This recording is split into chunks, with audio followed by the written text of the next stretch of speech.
In 1962 and on a fast ascent to international stardom, Elvis Presley turned down performing for the royal family as part of the Royal Variety Show, which featured a star-studded lineup with Bob Hope, Eartha Kitt, and more. Extraordinary billing aside, a direct invitation from the late Queen Elizabeth II was nothing to sneeze at as someone who grew up poor in the rural South.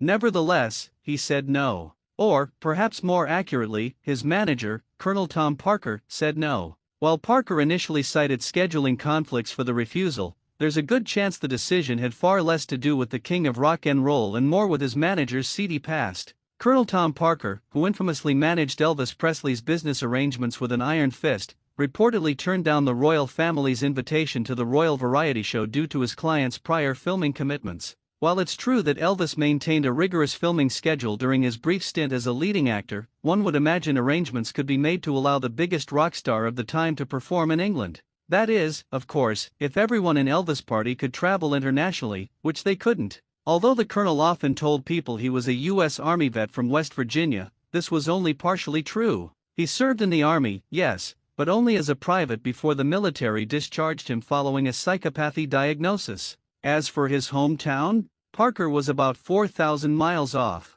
He wasn't from Appalachia, he was from the Netherlands. Born Andreas Cornelis van Kuijck, the future manager of the king of rock and roll immigrated illegally from the Netherlands to the United States when he was 20 years old. He began working in the entertainment industry, first carnivals, then music, as he developed his new persona. All things considered, the colonel succeeded in creating a new life and a prosperous career. But his shady background and tight control over Elvis meant the musician could only perform in the US, where the colonel could tag along. As the manager of one of the greatest rock stars of the time, one would assume Colonel Tom Parker could have found a way to work around his illegal immigrant status and lack of identification documents. After Elvis died in 1977, new details emerged that presented the possibility of a far darker explanation. A Dutch journalist named Dirk Vellinga received a tip about the colonel's connections to Amsterdam, which set Vellinga on a journey to find out more about Andreas van Kuijck. Upon publishing a report about his findings, Vellinga received an anonymous tip which read, "At last, I want to say what was told to me 19 years ago about this Colonel Parker.